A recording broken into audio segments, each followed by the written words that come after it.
hello and welcome. My name is the Alpha Female and you're listening to Turnbuckle Talk. Whoa! G'day, mateys. Bushwhacker Luke here, 2015 Hall of Famer, and you're listening to Turnbuckle Talk. Yeah! Whoa! This is pro wrestling's only modern-day Viking Gunner, and you're on Turnbuckle Talk. Hey, this is Nick Magnus-Tolis, and you're listening to Turnbuckle Talk. Hi, this is Leva Blue Pants Bates, and you are listening to Turnbuckle Talk. Hey, this is Jeff Jarrett, the king of the mountain and founder of Global Force Wrestling, and you're listening to Turnbuckle Talk. Hey, fellas, you guys have a great day, and this is only because I'm talking to Canadians. It is actually spitting snow in Tennessee. See? Oh my God! That's a great. We've had 70-degree weather here. We really had a warm December, and I get on the phone with damn Canadians and we're spitting snow. So. And it's been a rather warm day here in Sault Ste. Marie. This is Turnbuckle Talk, episode 368, returns, debuts, and new promotions. Ladies and gentlemen, this is Chris Best, and yes, I know I sound a little different, but that's only because I am dealing with a sore throat. I've got OMD alongside me. How are you doing, brother? I am doing very, very well here. I'm just relaxing, kicking back. I've got my beloved Leafs game on, and now it's time to talk some shop. You're not watching NXT right now? No. I'll wait and watch that at 11. So today's episode returns, debuts, and new promotions. What do you say we get this started off with one of those three things? We'll talk. Let's talk returns. Returns, okay. Last night we saw a fairly big name in the WWE landscape make his return last night in a winning fashion against Ivar, one being Sheamus. Yes. Fantastic match last night that he had. He looked great out there. But according to some of the IWC fans, he came at the expense of some very nasty fat jokes. Yes. He responded to that on his Twitter and said, and I read this as Cartman, by the way. He said, "I'm big boned," in his response. Let's talk about Sheamus's return. What did you think about that last night? That was fantastic. A little bit of a surprise spot for where they had him for what I was expecting. Mm-hmm. I'm not upset. I know we were just as guilty on the Raw Patrol of saying he was coming back looking a little bit bigger. Yeah, and that's all we said was there. Like he has a bit of a paunch on him, and we did talk about like his workout regimen, which is insane. Yes, but you also have to remember. I mean, the guy is 45 years old. Mm-hmm. You know, the dad bod and all of that is starting to creep in, and that just comes with age. Yeah, so you can't sit there and put it on him because these trolls here in the IWC are probably far worse shape or going to get there very, very soon. Hey, I'll be the first to admit. I mean, I'm a big guy myself, but talking about Sheamus's return, where does he go from here? Like, who do you want to see him targeting? I do want to see him target that Intercontinental Championship, but I don't want to see him just thrust into that title picture. Mm-hmm. I'd like to see him build some momentum. I think it'll all be determined really in a couple of weeks after the draft. I'd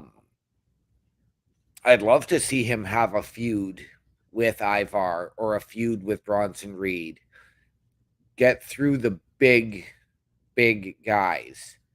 Mm-hmm. And whether win or lose, you know, make those fantastic. We know that he can deliver bangers. Yeah. We know that those two guys can work. We saw it last night with Ivar. And how fitting, too, was it that his last match was in Toronto, where he took on Edge, in Edge's last WWE match for now, because I do think Edge could very well come back to the WWE somewhere down the road. And then his return match is in Montreal. It's almost like he's got like a special place for Canada. You know what I mean? Absolutely. Absolutely. But I do agree with you. I do think that maybe giving him a shot at the Intercontinental somewhere down the line. Like him and Sami Zayn have put on bangers in the past. Exactly. And just as you said, don't give it to him too soon, because right now Sammy's got this thing with Chad Gable. Yeah, with Sheamus's return, I think you kind of want to build him back up. Remind people who he is. Give him some mid-card matches like Ivar. Give him Bronson Reed. Him and Bronson Reed would put on a hell of a match. Yeah. Even when Gunther comes back, him and Gunther having a one-on-one would be fine. Yep. I would be remiss if I didn't give Bubba a plug on this one. I could get behind Sheamus and Drew one more time. For a one-off fight. And how cool was it, though? Sorry. I was going to say, and then give finish your story. Sheamus his shot at Clash at the Castle so that potentially he and Drew could share that moment as champions together. Mm-hmm. I kind of like that. I don't mind that idea. Oh, how cool was it, though, that Sheamus returned? Can you hear me? Now I can, yes. Were you going to ask me how cool was it that he returned with his original music? Yeah. I didn't freeze up that time, so... You've been freezing up and glitching out quite a bit. I missed it.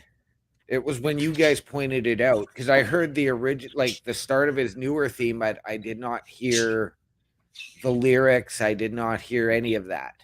You didn't hear no lobster head? No, I did not. Do we see, like we talked about Sheamus going after the Intercontinental?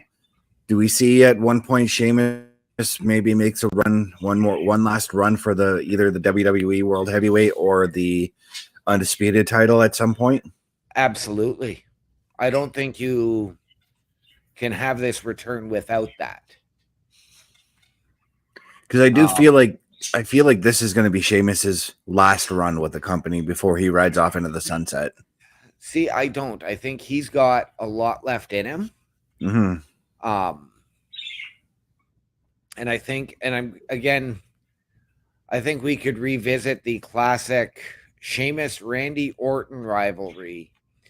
If you put a belt on Sheamus, whether it's the Intercontinental or a world title, and have Randy win it to get his 15th, drop it back to somebody else, potentially even a Cody Rhodes, and then get his 16th.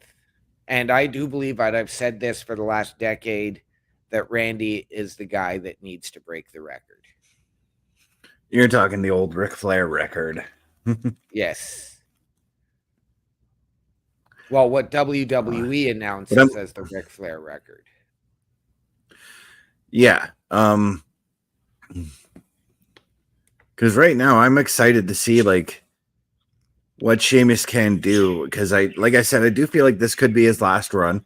Maybe he's going to be that guy who's there to help get over some of these younger dudes. I mean, we've already seen it when he tried teaming with Ridge Holland and Pete Dunne, the Brawling Brutes.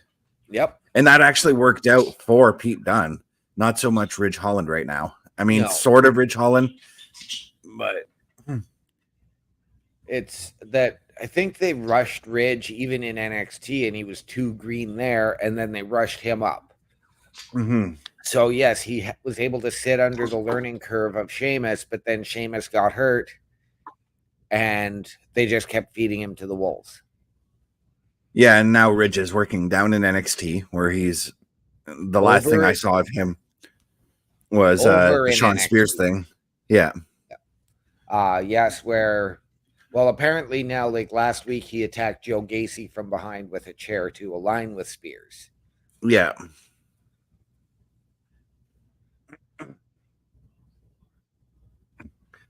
But yeah, no, I'm very happy that Sheamus is back in the ring. But to be honest, at the same time, like, I didn't really miss him in his absence.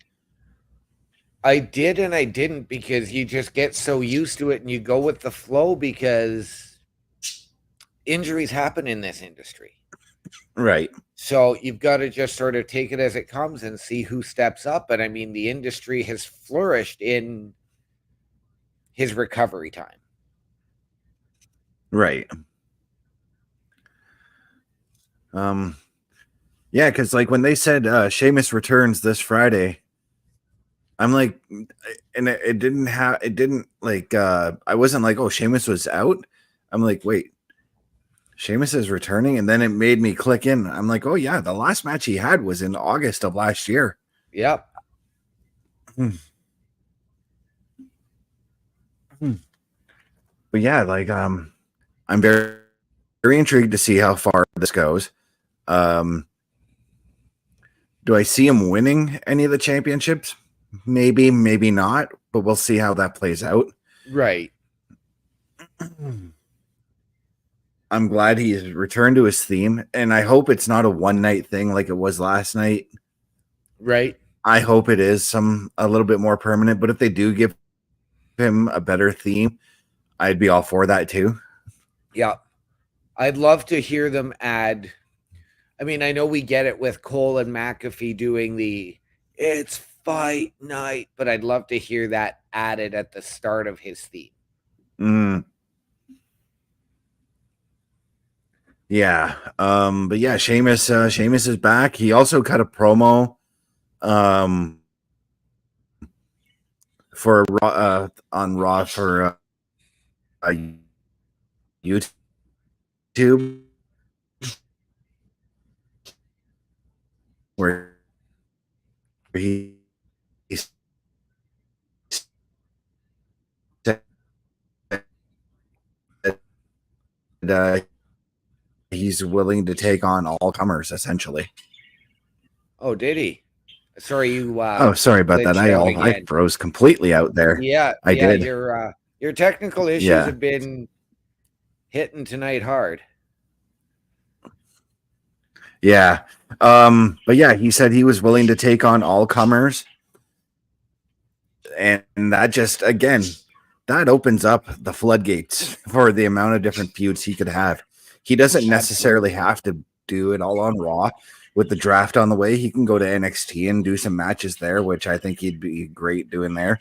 He can go to SmackDown and, well, him and Tyler Bate. Wow, that would be a great match too.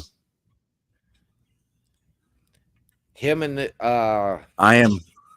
him and Pete Dunne as well.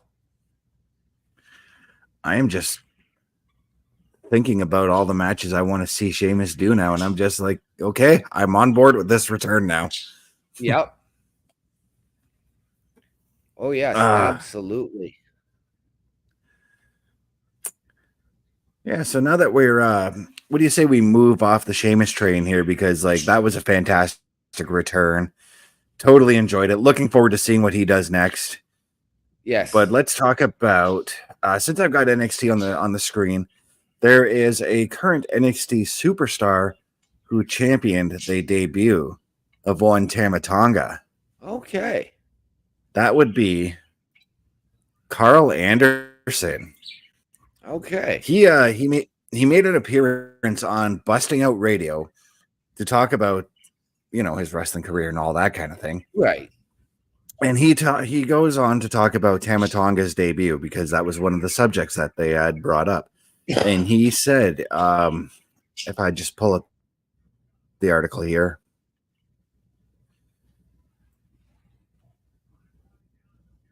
Okay.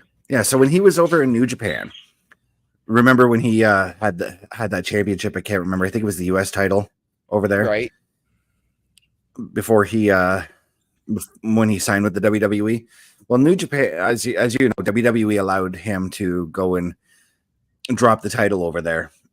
Right. And one of those shows was the January 4th Tokyo Dome show. And while he was there, he found out that Tama Tonga's contract was coming up. And immediately he got on the phone and texted Triple H, "You need to hire this guy." If you don't, you're missing out on him. Yep. That's interesting. We know they have their history with being founding members each of the Bullet Club, along with one Finn Balor. Yeah. Now we've got Tama Tonga involved in the Bloodline, which is not really where I wanted him to go. I wanted to let him do his own thing, cook for a little bit before getting involved in that, but I do like the direction they took it. Yeah, with Solo Sikoa taking over the leadership for now. Yep.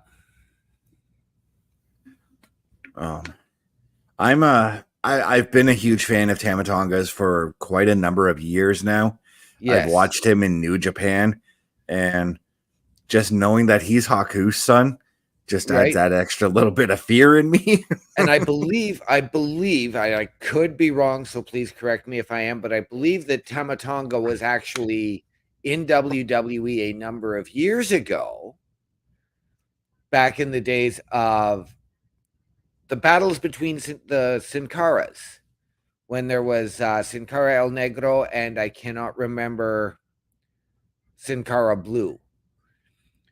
And I believe he was either tagged to play the second Sin Cara, and then after he unmasked, he was either, I can't remember if he was Unico or Camacho.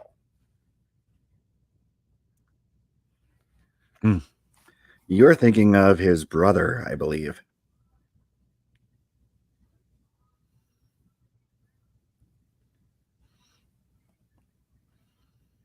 Oh, I'm trying to remember here. He was Camacho. The wrestler you're thinking of is Camacho. You're thinking of Tongaloa. Oh, okay. Who is brothers with Tama Tonga. Okay. Now, there is another brother that's rumored to be WWE bound as well. Ooh. And that would be Hikuleo. Okay. Hikuleo, yeah. He's on his way. His contract supposedly comes up in June. Could very well be on his way to the WWE as well. Does he join the Bloodline as well? I don't know. I think I'd like to see him maybe join the OC if we can get that back up and running. Because Hikuleo is the biological son of Haku. Yeah. Now, it was actually funny because I know there was a lot of talk at one point that Tama Tonga was Haku's adopted son, but it was actually Haku that was adopted into the Samoan dynasty. Yeah. Hikuleo is a fantastic worker for his size. Yeah. And he's really learned. I've watched him make appearances in TNA. I watched him make appearances in AEW. I've seen what he's done in Japan. He is going to do big things if he does sign with WWE. And that would be a smart move for him, in my personal opinion. I think that would be, he's got family there. I mean, Tama Tonga's there, Solo, the Usos, Roman Reigns, people that can help him out, you know? Right. Could we see Haku return to the WWE as a guide? Do we see Haku go to the Hall of Fame? I would love it. It needs to he's another guy I've been trying to champion his Hall of Fame induction. Absolutely. And he was in Philadelphia. Haku was. Yes. So was Tama Tonga. So was all the others. They were all there for Leah Maiavia's induction. Yes. Because of the fact that, Peter Maivia, Leah Maivia brought these boys into the professional wrestling realm. Absolutely. Yeah. I'd almost want to see, and I know we've said it, we didn't want Tama Tonga to join the Bloodline, but I like the way they did it. We didn't want him to join the Bullet Club, but I mean, you've got so many iterations now with AJ Styles off doing his own thing. Finn Balor doing the Judgment Day. Gallows and Anderson every which way but winning. Yeah. So I think maybe you need to get an actual Bullet Club reunion going. Maybe let Finn and AJ do their own thing and let the OGs of the Bullet Club in Gallows and Anderson now take the reins on it. Right. Yeah. No, I'm excited. Like I'm very glad that it was Carl Anderson who had his fingers on the pulse with bringing with saying, hey, to Hunter, hey, you need to bring this dude over, you know? Yep. And that means that, like, that to me tells me that Hunter listens to, like, what other wrestlers are telling him. Yep. About bringing guys over. Yep. All we can do now is wait and see. I mean, this draft is going to open up a world of possibilities between Raw, SmackDown, NXT, and free agents. And then again, we have to wonder, is there going to be crossover with TNA, given that they're both NXT and TNA are in the Performance Center? Yeah. Oh, I'm there's just so many I once again, so like we were talking about Sheamus and the dream feuds for him. There's a lot of dream matches I kind of want to see Tama do. And that's the interesting thing too, is there's a lot of these guys that are in the WWE that Tama hasn't even wrestled yet. Right. But let's look at it, even go back and have a classic, Tama Tonga and Shinsuke. Oh yeah. Yeah, give me that all day, every day. I kind of want to see because he attacked Jimmy Uso. I want to see that as Tama's first feud. Right. I'm with you, but I'm also wondering is, do we actually get a debuting Jacob Fatu soon? We know that he is rumored to have signed with WWE as of a couple of weeks ago. Yeah, he was going around saying that himself. He was saying it himself that he signed. Yep. But we don't have any actual confirmation. And we won't have that confirmation until we actually see him on WWE TV. But yeah, no, I'm just thinking about Tama Tonga and what he did to Jay. There's a part of me that wishes that happened in front of the Philadelphia crowd, because when he did it in front of the Detroit crowd, they seemed a little bit more quiet on Tama's debut. You could still hear the holy chants through the crowd. The Philly crowd would have been a bigger spectacle, but I think you needed to save something for SmackDown outside of the Raw after WrestleMania. And I think that's why even yesterday when they revealed the new tag team titles, the back of my mind, I was like, why didn't they do this at the Raw after Mania? But then I'm like, wait a minute, we're not in the Vince McMahon era anymore. We're in the Hunter Hearst Helmsley era, where the Evolution era, as Carl corrected everybody yesterday on. We're in that era where Hunter's going to slowly reveal these moving parts as they come, you know? Yeah. Yeah, it's not a matter of, we've signed this guy, we've got to get him to TV as quickly as possible. Yeah. You know, I mean, let's give them credit. I mean, you look what they did with Jade Cargill in terms of prepping her. You gave her a spot in the Royal Rumble, and then you delayed her in-ring debut until WrestleMania, and you put her in a match where she could be protected. The same thing happened to her on SmackDown. She was put in a handicap match where she was protected because she had on the opposite side, it was Piper Niven and Chelsea Green, I want to say. Yeah. But it was a tag match. She teamed with Bianca. Oh, I thought it was a handicap match. Nope. I totally forgot Bianca was there. because of Jade and how dominant she got when she got in the ring. Yeah. And also just before that match, as the bell was ringing, we saw a Bo Dallas promo pop up on it right in the middle of it all. Right. But yeah, like I'm hoping, but at the same time, I'm not hoping that we see Tama's debut match this Friday on SmackDown. I think, though, at the same time, I would want to hold off and put him maybe at Backlash for a match. That's what I think they're going to do. I think you're going to wait. You're going to see it at Backlash, but I think it'd be Jimmy Uso sort of now he's going to have the fans unsure. Do I cheer him? Do I boo him? But then, Solo's going to get involved and it's going to be the beatdown.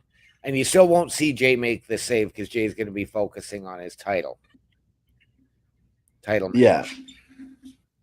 Well, more than likely this Friday we'll get an answer from Jimmy as to this whole attack on Tama Tonga and Solo and how he feels about it. We'll more than likely get something out of Jimmy this week.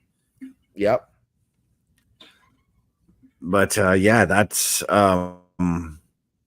pretty much all I've got on Tama Tonga. I mean, I'm glad that again it was Carl Anderson who was sort of being a talent scout without being a talent scout, Right.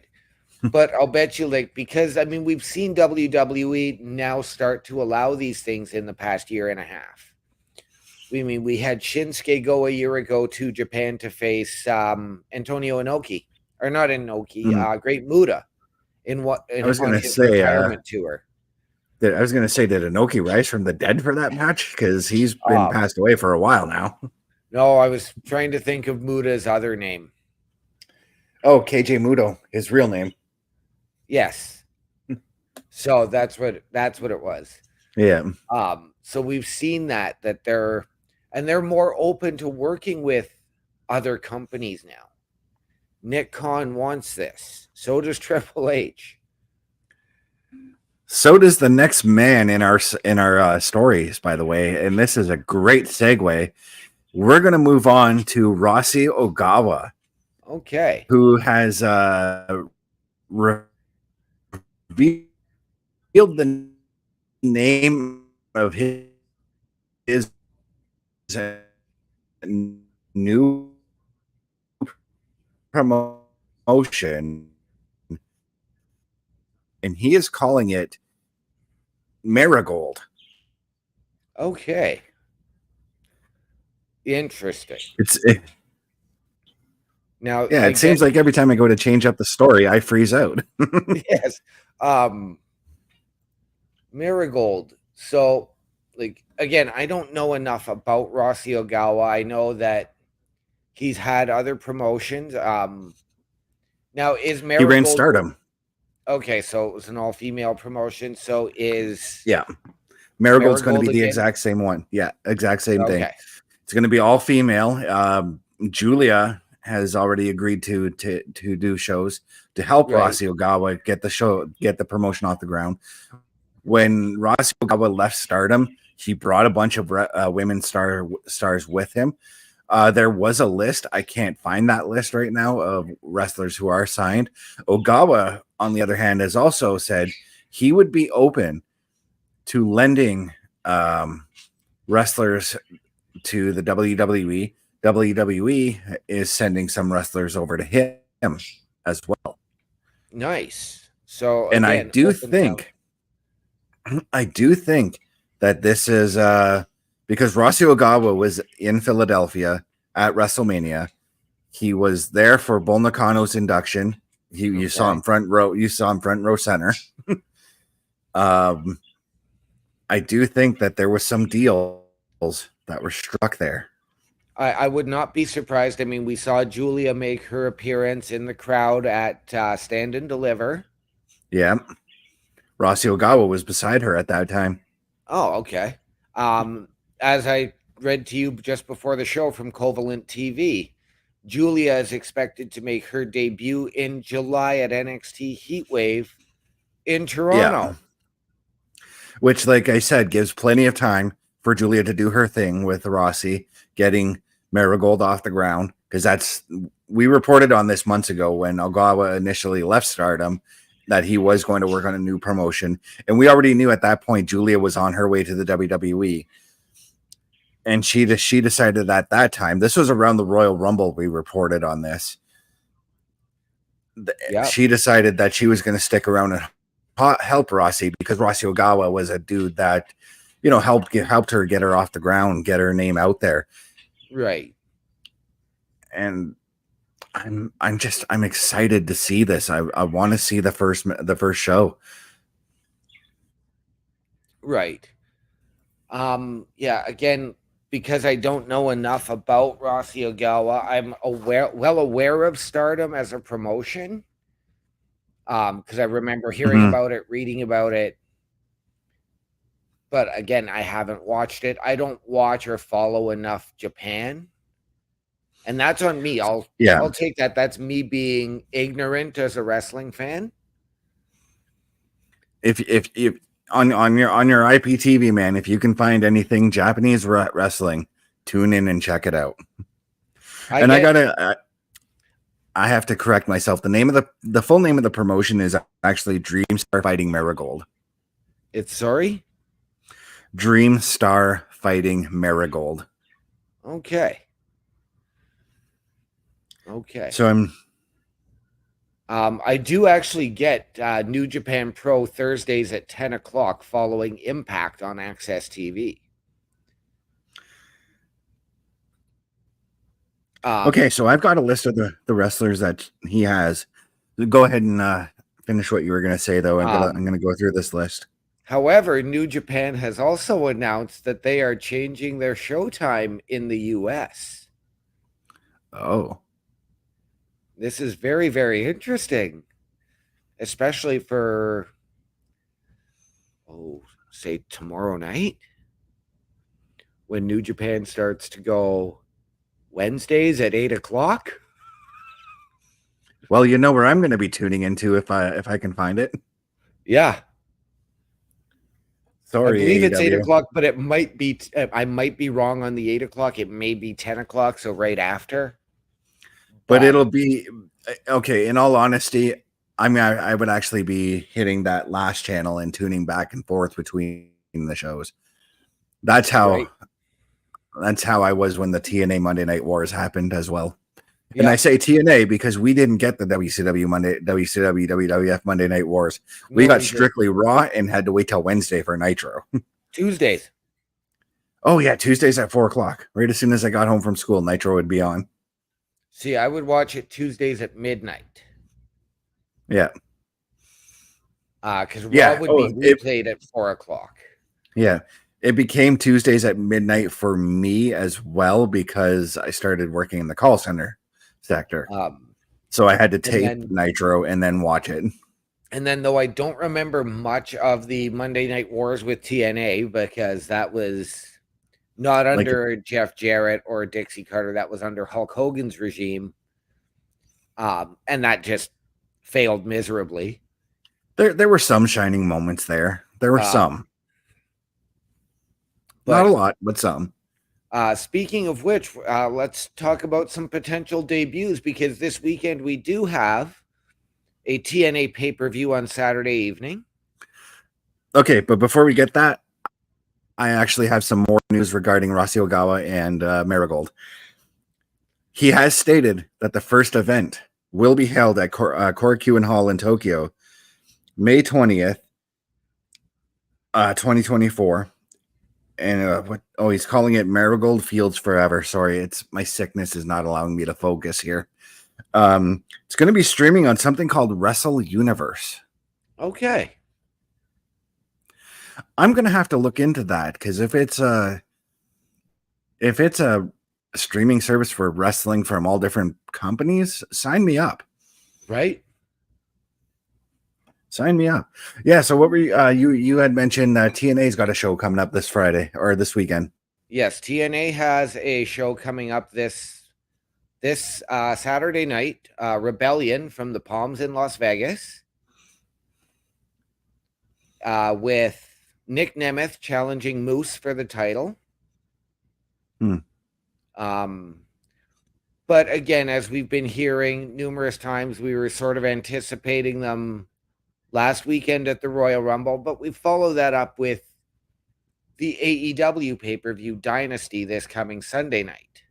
Dude, are you really that far behind that you're still at the Royal Rumble? Because you said last weekend at the Royal Rumble. Or last weekend at WrestleMania. But again, we could potentially be getting the Motor City Machine Guns AEW debut. Yeah. And that's... It's that hurts disappointing, me. but it does. But they've been there. Like, they went in, they did a match. Like, they've got, former running buddies like Jay Lethal there, Jeff Jarrett. So they've got all that history. Yeah, I suppose you can say that. Sorry, you said the main event was Nick Nemeth and Moose. Yes. There's a part of me that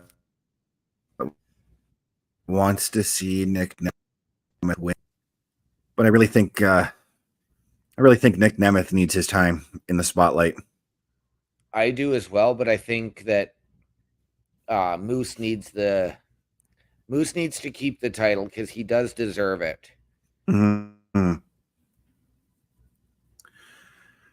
Yeah, I'll agree there too, because let's face it, when he came to TNA some years ago, there was a lot of people that really weren't high on him, I suppose you could say, because he was super, super, super green.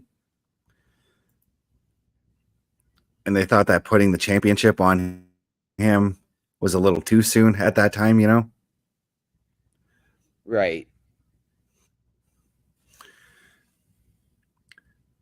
But I was the type that when he came in, I'm like, well, just wait and see. Just let it play out. As we always say, let it play out, So what other matches are featured on this card? We're also getting Moose's tag team partners in the system. So Eddie Edwards and Brian Myers, defending the tag team titles against... Oh, it's not going to give me the pictures, is it? All right, let's see if I can find it here.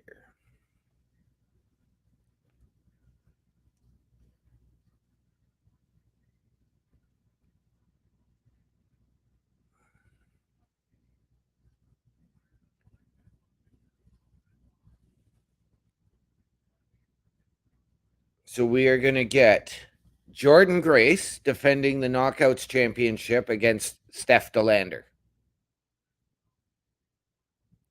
Oh, I'm all for that. I am 100% all for that.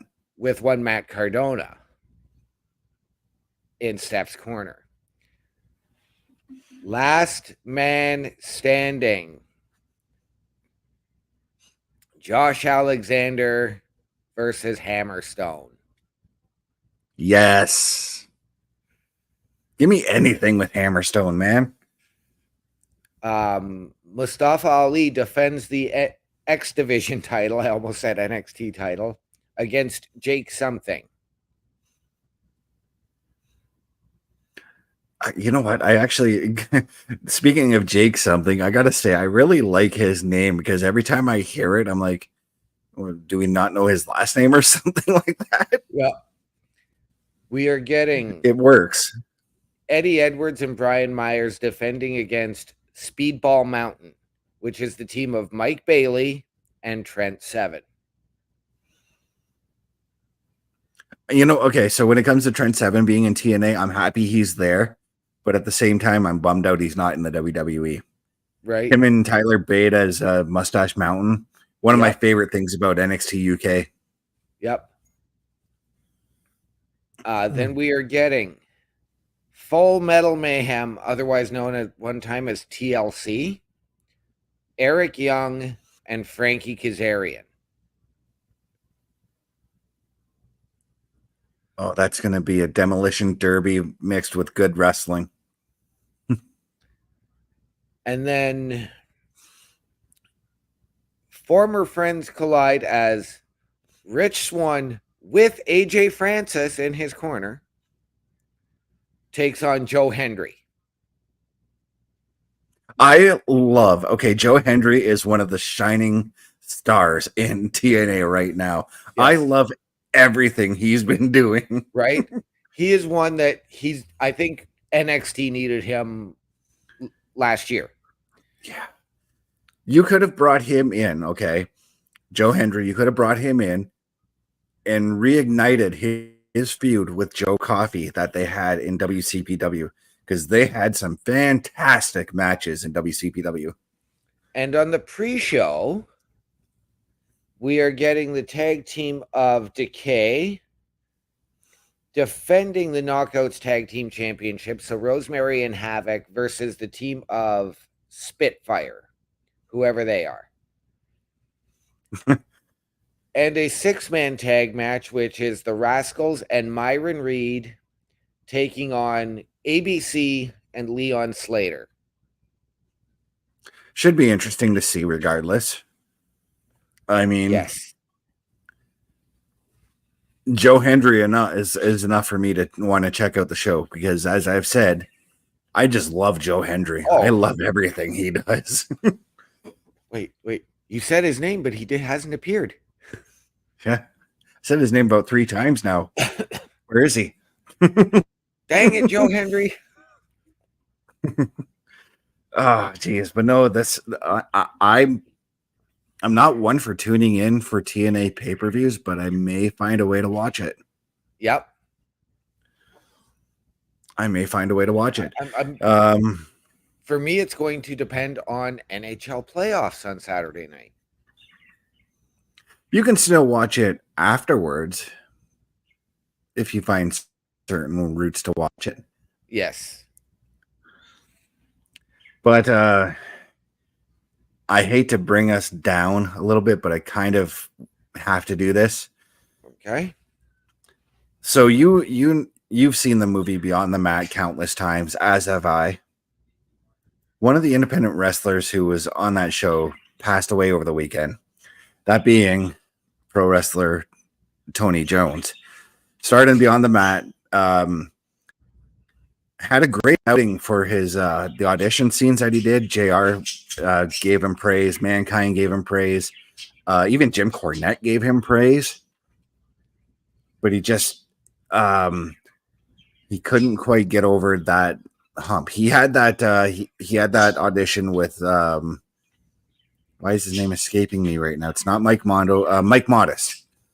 Okay. Yeah, you remember the scene very very well right now. Yep. Yeah. He sadly passed away.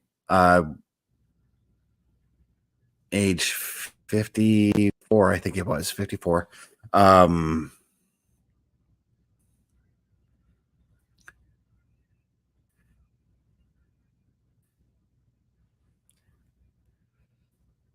Another one just gone too young, but it's also indicative. Had a pat though. Yeah, had a very prolific career in the indies afterwards, though. Working for All Pro Wrestling on Roland Alexander, which is where he came from when WWE asked him to come and do a tryout match. Traveled all up and down, basically the Western Seaboard, working the indies there. Just was hired everywhere he went. And even though he didn't quite reach that superstardom that we all thought he was going to reach, it still hits us hard when a brother in arms passes away. It does. It does. And I mean, he's another one just gone too young. Mm-hmm. But unfortunately, it's also indicative of the wear and tear that the industry takes on us. Yeah. And I look at it now I'm just a little bit younger than he is, or he was. And, I'm glad I got out when I did. I'm glad my age caught up with me. But I mean, we don't know the whole cause of it, like whether it was whether he was tragically taken from us or if he just passed away in his sleep. But I mean, it's, you know, a lot of it has to do with, you know, the grind. Yeah, and let's face it, I mean, we looked at the Canadian independent wrestling scene. We know what the American independent wrestling scene is like, and it is a grind trying to get your name out there, working everywhere you possibly can, everywhere you want to go. And Tony, yeah, he did stick to All Pro Wrestling up until Roland Alexander himself passed away. He left the wrestling industry for a tad, came back to it, but still continued working. And there's no reports on how he passed away yet. 53 was his exact age when he passed away. But we saw, like, in watching Beyond the Mat, when they were showing the training videos that him and Mike Modest were doing, we saw the amount of hard work that he was putting into it, on top of working his day job, which was at the time a funeral. Or was he no, he worked at Visa. He was the one who said he worked at Visa. Okay. Yeah. I was going to say he wasn't the funeral guy. That was Mike Modest. But no, it's, again, like, after Beyond the Mat, Tony Jones and Mike Modest were two guys whom I started to follow, because I'm like, okay, independent wrestling scene, this is going to be interesting to see. At that time, I had very little information about how the independent wrestling scene worked. So through the internet, I was able to follow these guys and, you know, find matches of theirs online and all that. And Tony Jones was actually a pretty decent worker from what I saw. Right. And I mean, we, again, like, I don't know really anything about him. I'll have to go and look up, try and see if I can find some of his old work. But we know, like, I mean, we didn't even have to really go out on the road. We sort of waited when the shows came here to be able to go and throw our boots on and get in the ring. Now, I mean, you and I, we started on a beach, but I mean, we've also done it on gym mats. We've done it in a parking lot. Yeah. You know, so we've always found a way to do it to a point where we didn't put that wear and tear on our bodies. And then when the opportunities came for us to be able to get in the ring here locally, at least I can only speak for me and not having gone out of town and on a tour. Yeah, I've never done the tour scene myself. So the only out of town match I ever did was for our local company under who shall not be named, when we went to Iron Bridge and did a show. Right. I guess my biggest out of town shows were right across the river in Sault Ste. Marie, Michigan. Yeah. Where I actually made my in-ring debut.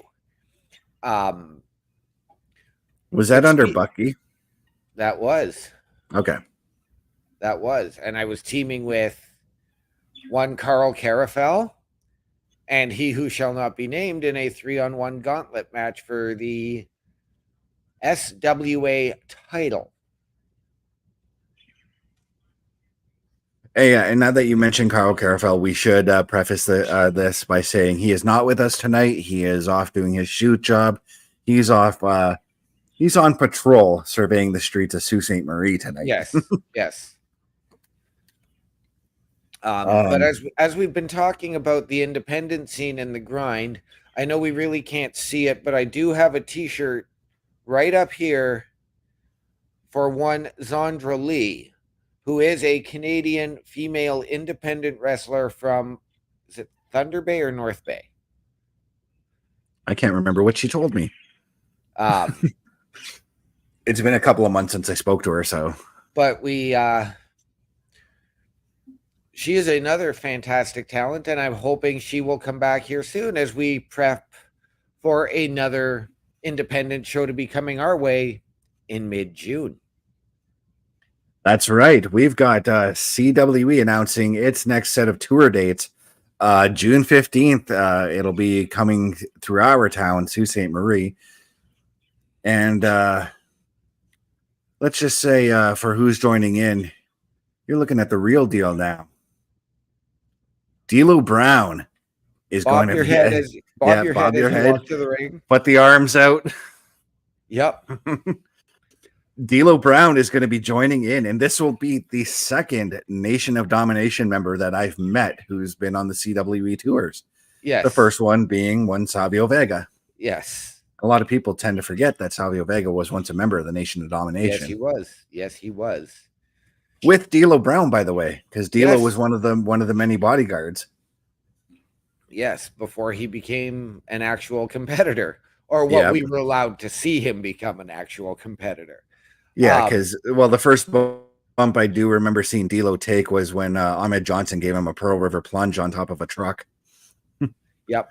I have seen D'Lo a few times in ring, primarily at house shows, but I've also gotten to see him working as a backstage agent and a producer. And I'm not just talking on TV. I am talking at live events when you would see him helping with the setup.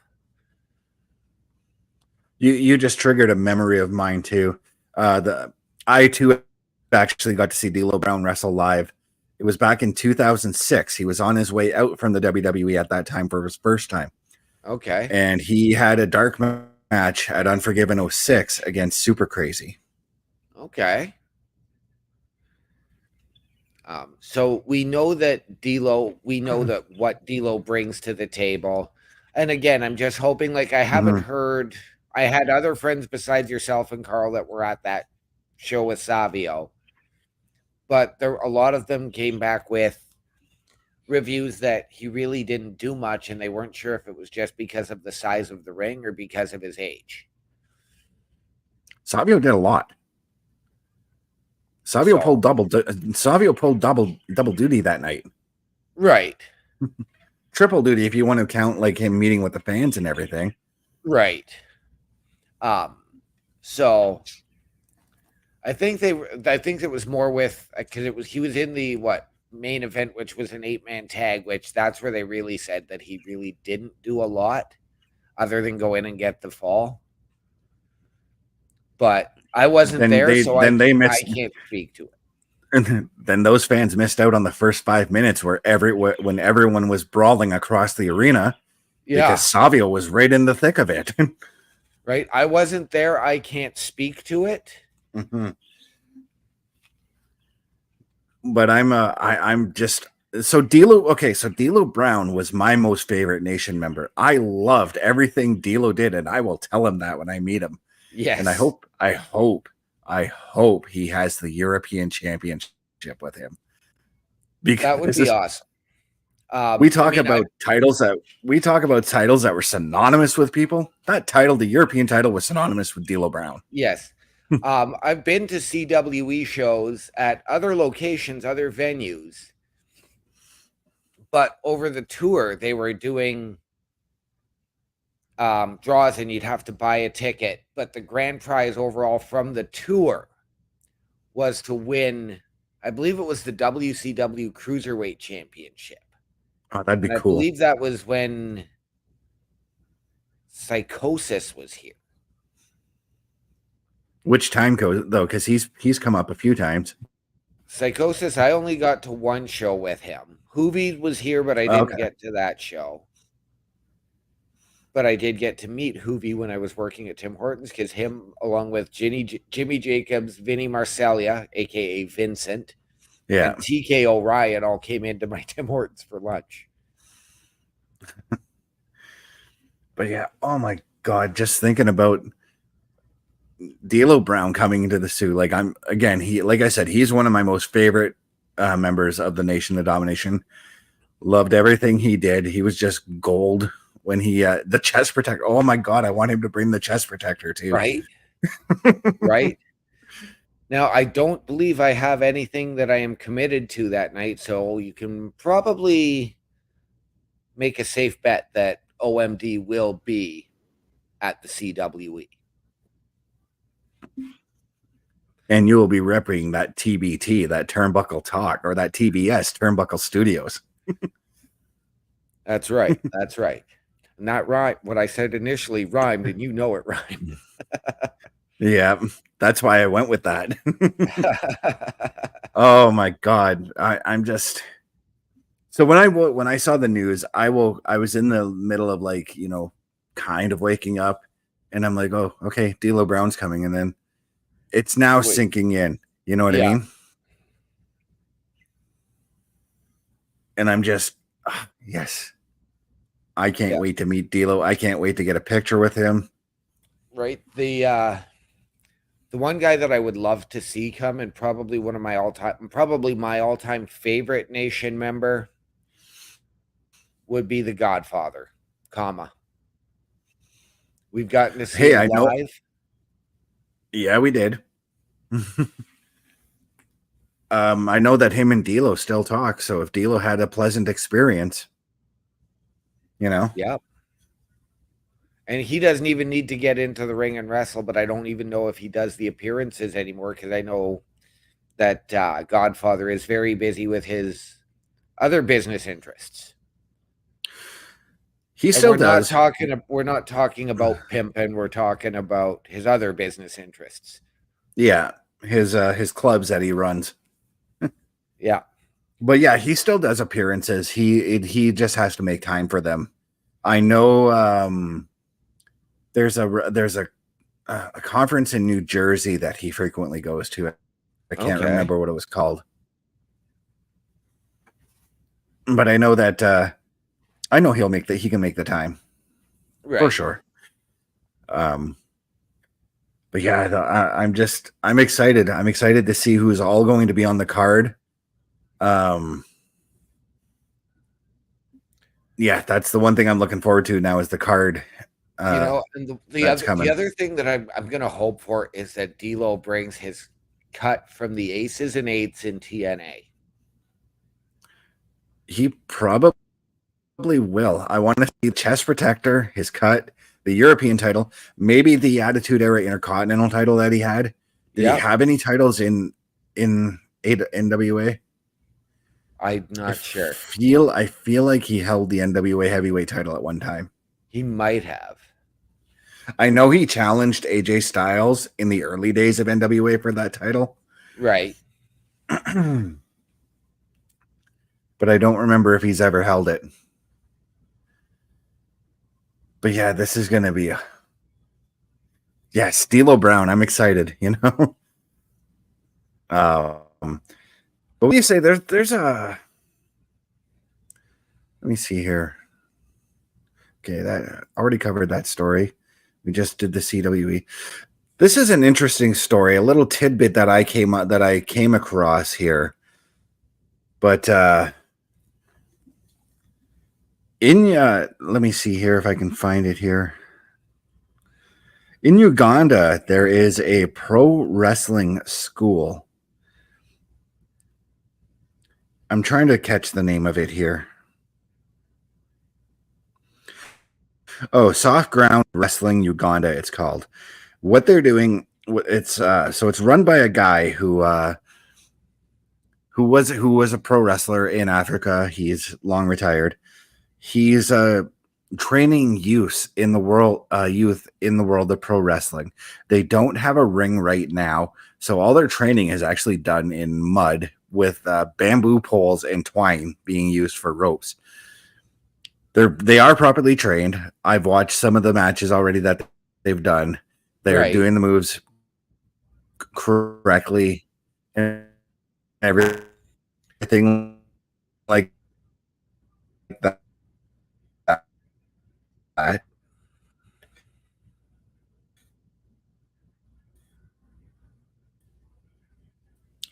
I think that this is. I am frozen. Hear me roar. Yeah, sorry about that. I was trying to say, I find that this is very, very interesting that they're doing that. The world of pro wrestling is starting to expand into third world nations, and I'm very happy that this is another avenue.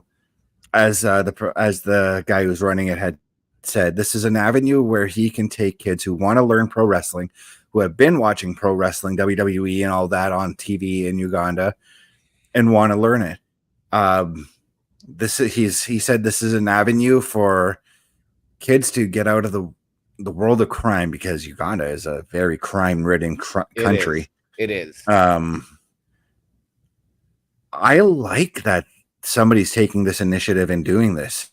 I love it. I am all for it. It's something that is sorely needed right here in our community. We used to have that. We used to have a boxing company that did that.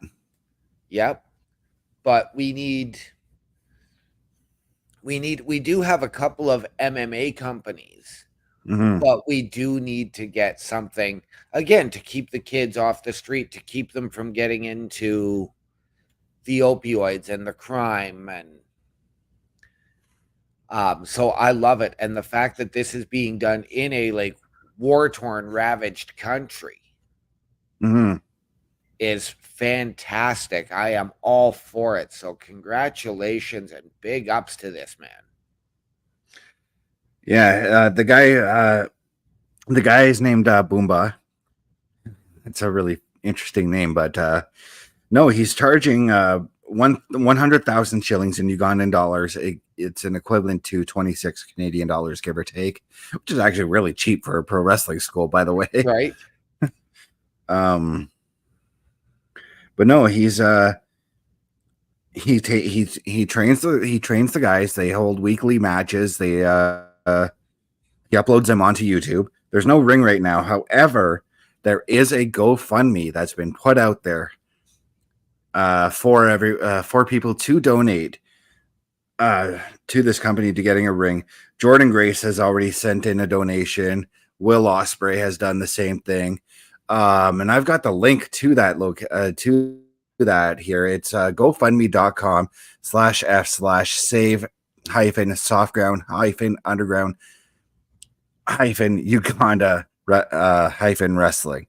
Go to that link. It's scrolling along the bottom here on the screen for those who are watching. Check that link out. There's a lot of cool stuff there. You get a lot of cool features for making donations and all that. Well worth it, I think, if you want to contribute to the future of pro wrestling. And I think that, some guys that really should go and make a difference. How about a guy from Ghana?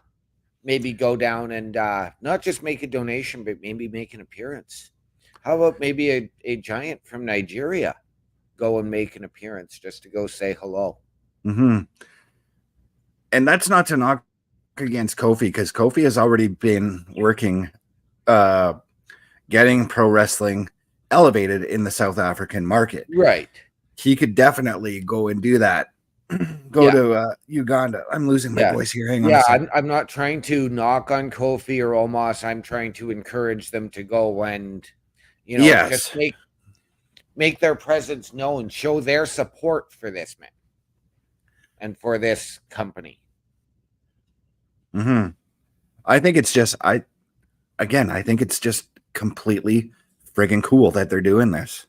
Absolutely. It's amazing. I mean, I never thought of pro wrestling as an avenue to help kids get off the streets, because that's how I did look at MMA schools and all that kind of thing. But I never thought of pro wrestling being that avenue as well. Yeah. I'm all for it. If we can get a pro wrestling school here going, and we've got some kids who want to come in and learn how to do it, by all means, let's do it. We've got guys here in the Sioux who can train. Yes, we do.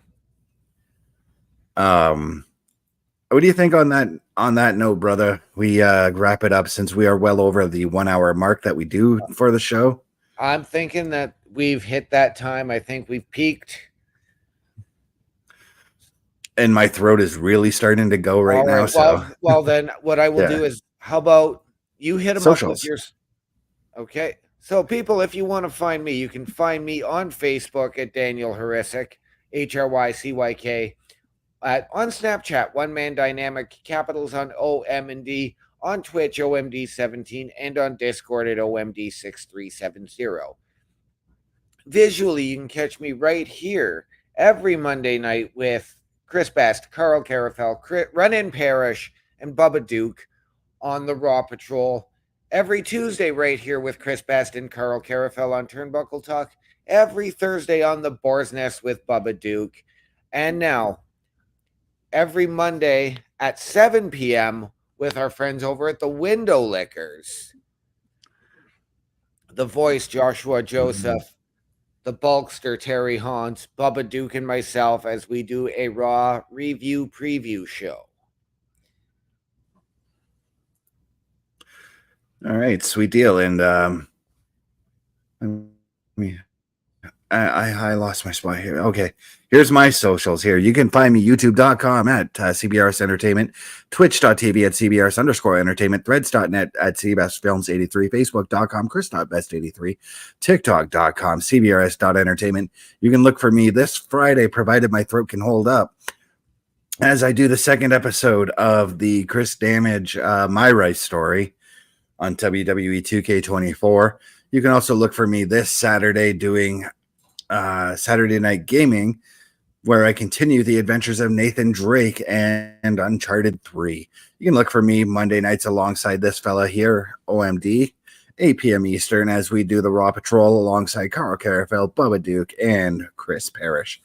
Look for us next week, 8:05 Eastern, where once again we will bring you the wrestling news you might not have heard of, as we do Turnbuckle Talk. Episode 369 next week, folks. And on that note, as Carl careful with each other,